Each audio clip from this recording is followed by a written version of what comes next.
하나님 말씀은 구약성경 에스겔 19장입니다. 구약성경 에스겔 19장 말씀. 19장에도 계속되는 하나님의 심판에 대한 그런 내용들이 남아있는데 그 표현이 애가, 슬픈 노래, 탄식하며 부르는 노래, 애가의 형식으로 되어 있습니다. 총 두 부분으로 나눌 수 있는데요.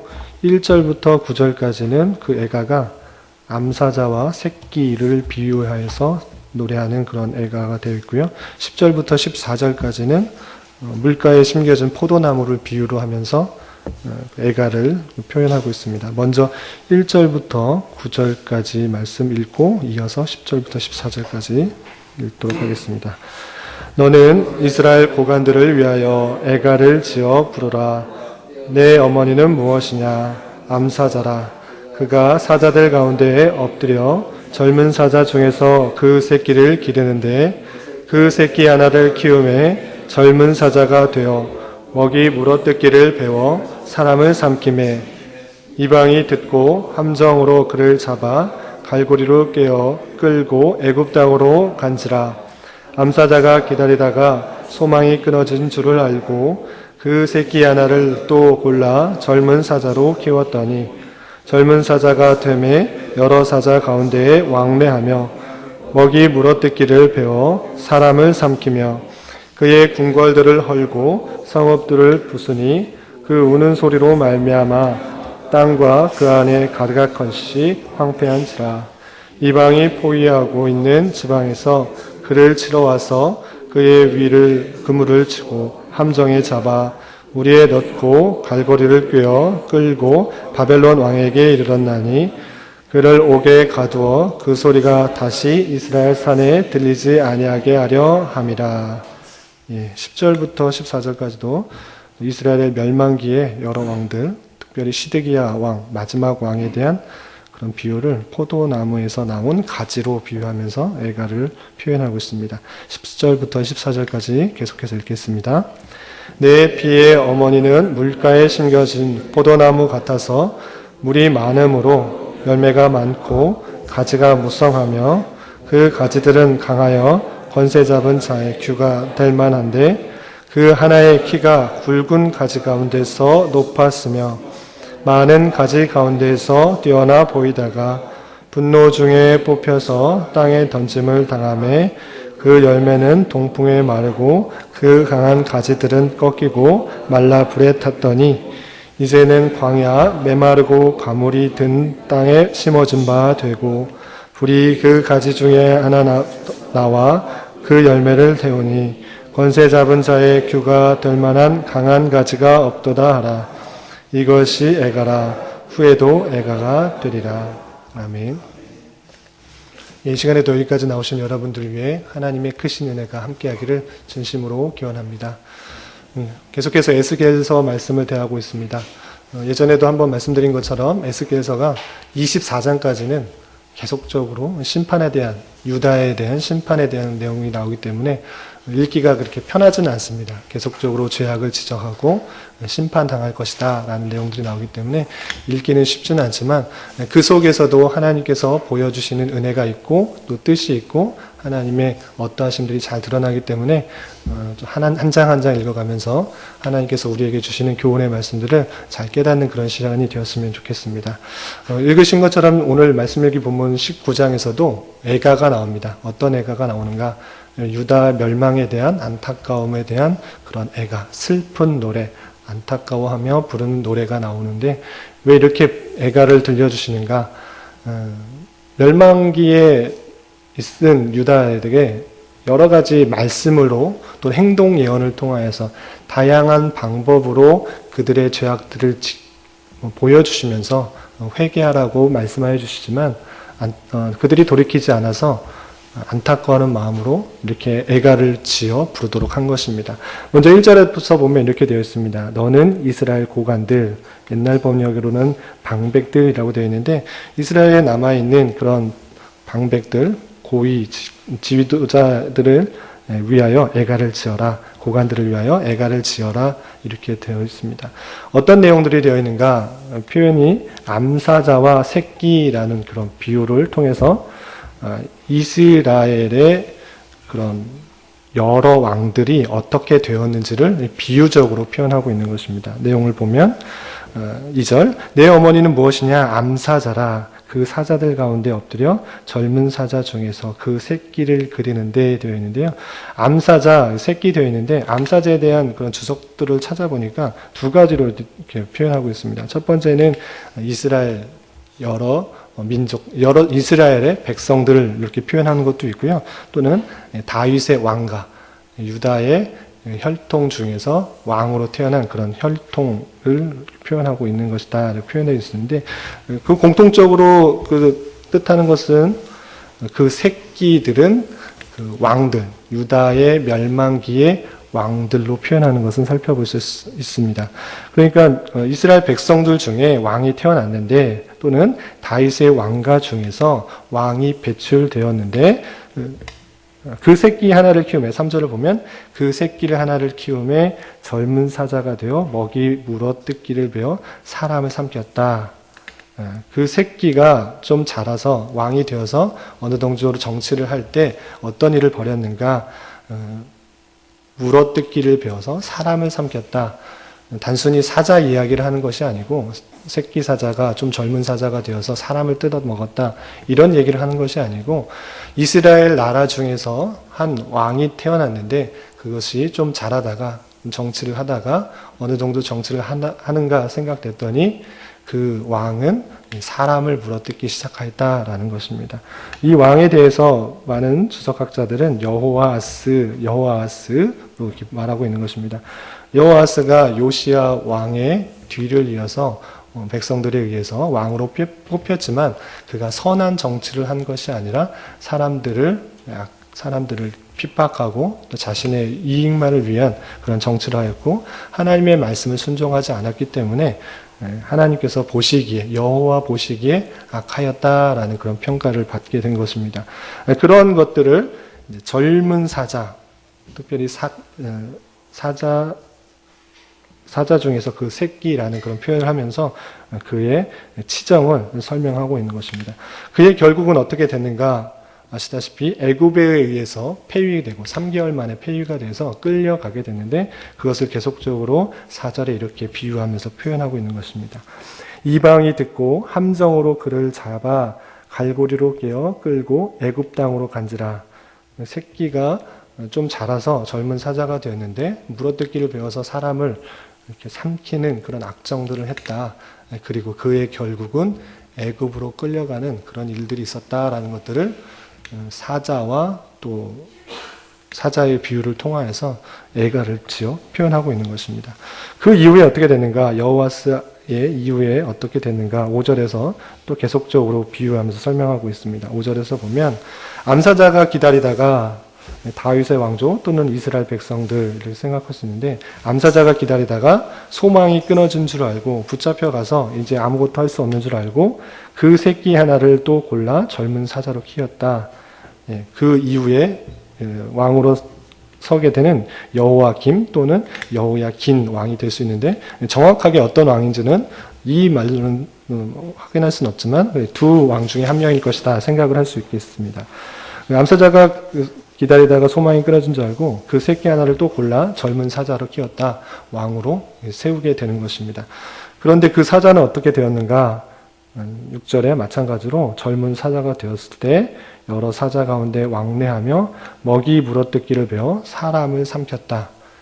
온전하게 그런 사자의 역할을 한 것이 아니라 또 사람을 삼켰다. 많은 사람들에게 핍박을 주었다라고 하는 것입니다. 그래서 여호야김 또는 여호야긴 그 왕도 마찬가지로 여호와 보시기에 악을 행하였던 그런 왕인데 그렇게 왕으로 또 한 명을 세웠지만 그가 하나님 앞에 올바로 행동하지 못하고 정치를 바로 한 것이 아니라 하나님 보시기에 악을 행하고 사람들을 핍박하고 탄압하였던 그런 모습들을 볼 수 있는 것입니다. 그런 것들을 비유로 계속적으로 표현하고 있는 것입니다.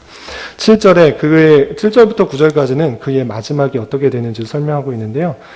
그의 7절에서 보면 그의 궁궐들을 헐고 성읍들을 부수니 그 우는 소리로 말미암아 땅과 그 안에 가득한 것이 황폐하게 되었다. 그 사자로 말미암아 궁 안에 있는 여러 가지 것들이 황폐하게 되었다. 또 부서지게 되었다. 라고 되어 있고요.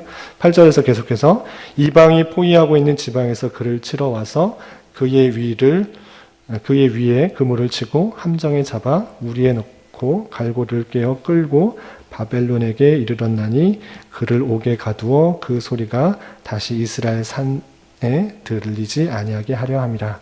예, 그 사자도 마찬가지로 바벨론 왕에게 끌려갔다라는 표현을 통해서 그 왕이 악정으로 말미암아 바벨론으로 끌려갔구나라는 것들을 살펴볼 수 있습니다.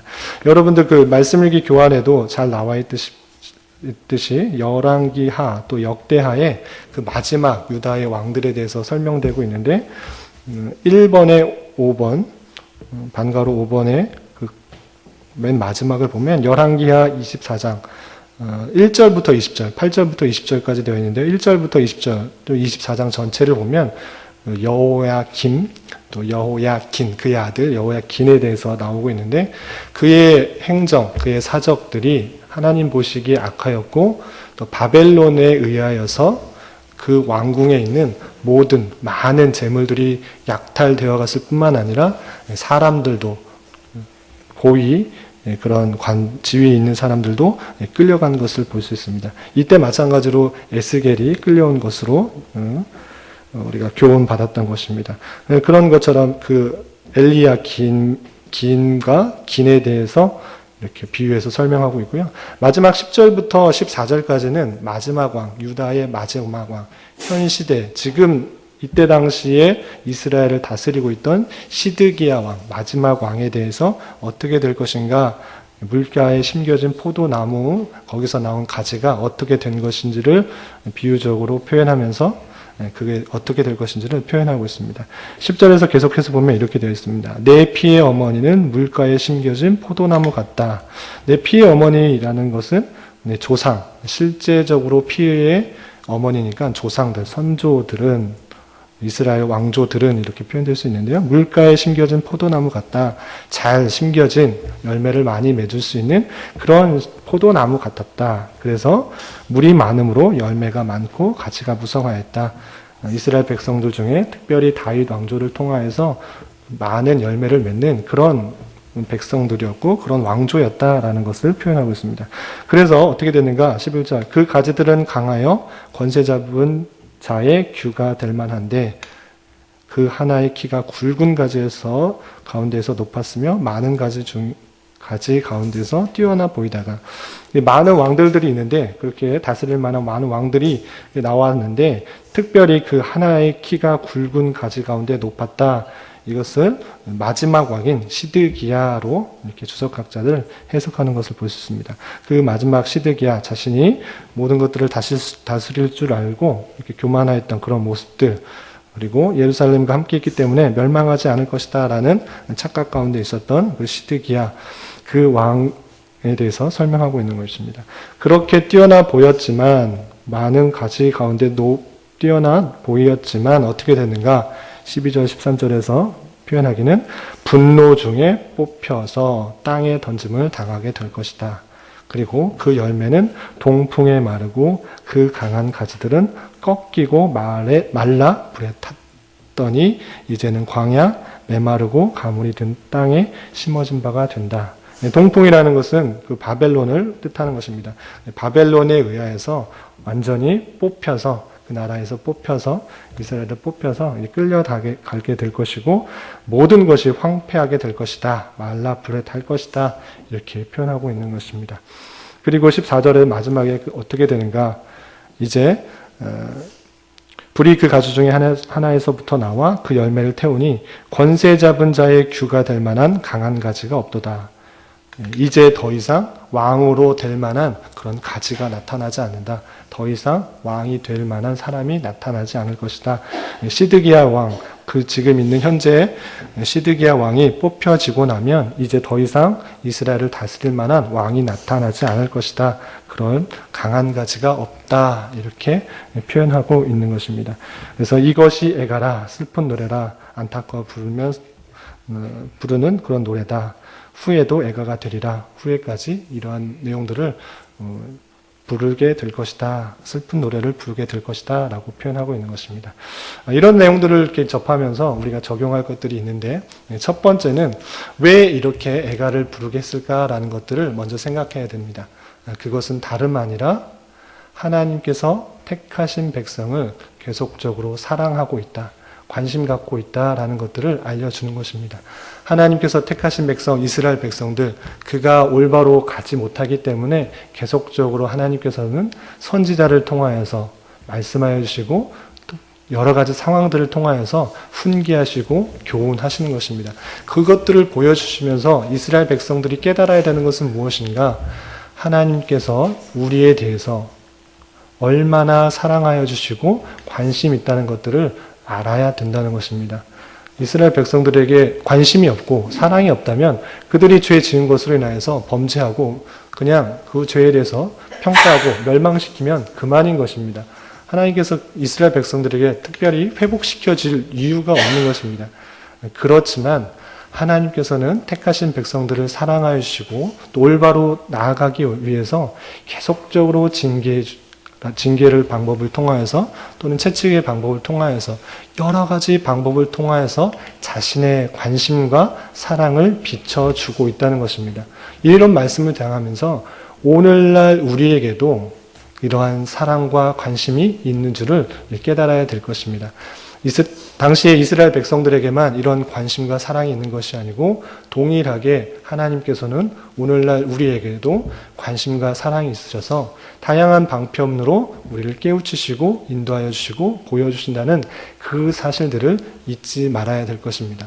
우리는 현대사회에서 다양한 환경과 복잡한 사회 속에서 그런 사랑들을, 그런 하나님의 관심과 사랑들을 잊고 살아갈 때가 너무 많이 있는 것 같습니다. 그렇지만 오늘 말씀을 통해서 깨닫는 것은 하나님의 그 사랑과 관심은 여전히 유효하고 그 택하신 백성을 무시하지 않고 무관심하지 않고 계속적으로 사랑하고 있다는 사실들을 잊지 마시기를 부탁을 드리는 것입니다. 또 두 번째로 생각할 것은 이스라엘 백성, 특히 북이스라엘뿐만 아니라 남유다가 왜 이렇게 계속적으로 멸망하게 되었는가? 많은 선지자를 통하여서 많은 경고와 또 죄에 대해서 돌이킬 것을 강조하였음에도 불구하고 또는 이방 나라를 통하여서 경고하고 또 많은 고통을 받았음에도 불구하고 그들이 돌이켰는가? 그러지 못하였던 그런 모습을 볼 수 있습니다. 죄에 대하여서 민감하게 반응할 수 있는 우리가 되어야 될 것입니다. 하나님께서는 성도들을 올바르고 또 바른 길을 가게 하기 위해서 우리의 죄성들을 계속적으로 치시며 또 가르치시며 교훈하시는 것입니다. 그러한 여러 가지 상황이 있음에도 불구하고 우리가 죄에 대해서 무감각하고 영적으로 민감하지 못한다면 그런 것들을 깨닫지 못하는 것입니다. 하나님께서 말씀을 통하여서 또는 사건을 통하여서 환경을 통하여서 다양한 방편을 통하여서 우리의 허물과 우리의 연약함과 죄를 지적하실 때에 민감하게 깨어서 그것들을 돌이키는 그런 모습들이 있어야 될 것입니다. 하나님께서 계속적으로 우리가 교훈받았다시피 많이 교훈하고 깨닫고 아직도 남은 기회가 있으니 돌이켜라. 조상들을 탓하지 말고 또 내 자신의 모습에서 올바르게 살아갈 수 있도록 그렇게 행동하라라고 했음에도 불구하고 그러지 못하는 그런 이스라엘 백성들의 모습을 볼 때 혹여나 그 모습이 우리의 모습이 아닌지 되돌아보면서 죄에 대해서 민감하게 깨어서 반응하고 영적으로 민감하게 반응할 수 있는 우리가 되어야 될 것입니다.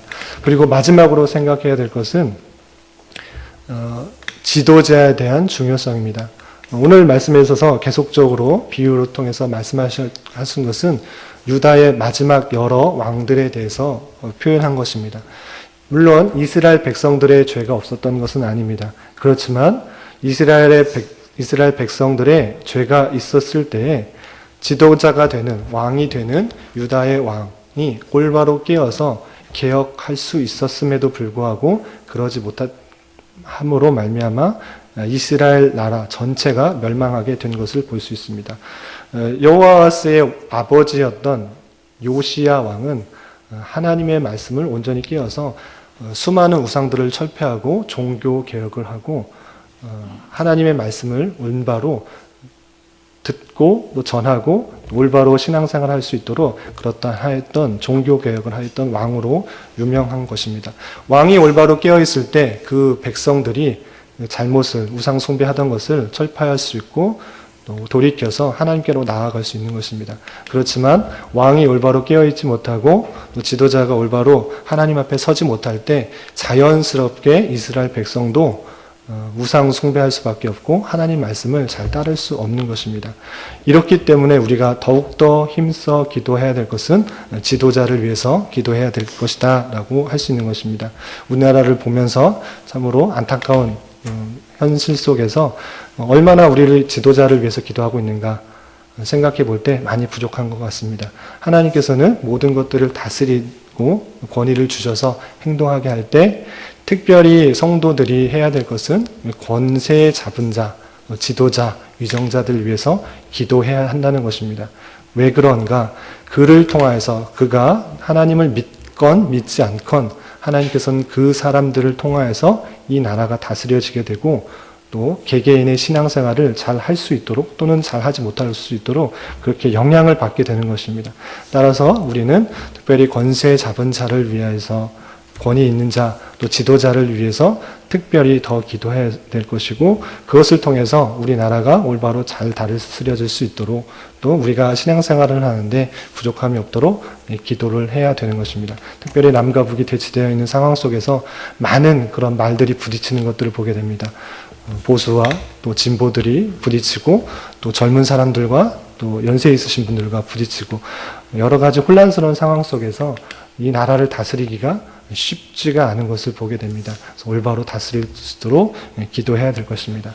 그리고 특별히 우리 교회의 지도자들을 놓고 기도하면 좋겠습니다.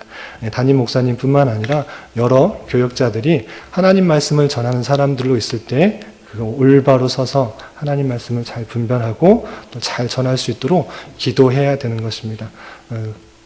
그것들이 올바로 되지 않는다면 말씀이 올바로 전해지지 않고 그 전해지지 잘 전달받지 못하는 성도들은 올바로 하나님 말씀을 분별할 수도 없고 또 살아갈 수도 없는 것입니다. 그렇기 때문에 성도들로서 또 우리가 함께 기도해야 될 것은 교역자들을 위해서 올바로 말씀을 듣고 깨닫고 잘 전하고 선포할 수 있도록 기도해야 될 것이고 특별히 담임 목사님 가장 영적 공격을 많이 받을 수 있고 또 흔들릴 수 있는 그런 자리인데 더욱더 힘써 기도해야 될 것입니다. 우리 교회가 아시다시피 목회자가 담임 목사님이 교체되어 가고 있는 그런 시기에 있는데 어떻게 될지는 잘 알 수가 없지만 하나님의 뜻을 구하고 그것을 통하여서 우리 교회가 하나님의 말씀을 잘 듣고 또 행하고 전하는 하나님 보시기에 아름다운 교회가 될 수 있도록 그렇게 되어야 될 것입니다. 그래서 지도자가 중요하다는 것들을 알고 우리나라의 지도자 또 위정자들을 위해서 더욱더 기도해야 될 것이고 특별히 변화기에 있는 그런 시기 속에서 목회자, 담임 목사님을 잘 세워지고 또 이 기회를 통해서 하나님께서 선한 기회로 사용할 수 있도록 기도해야 될 것입니다. 이런 은혜가 저와 여러분들 가운데 함께하기를 진심으로 기원합니다. 기도하겠습니다. 하나님 아버지 감사합니다. 오늘 말씀을 통해 멸망 가운데 처해 있는 이스라엘 백성들에 대한 애가를 대하였습니다. 하나님께서 지적하시는 여러 가지 죄악에 대한 경고도 무시하고 헛된 기대 속에서 살아가는 모습 속에 우리의 모습도 있음을 고백합니다.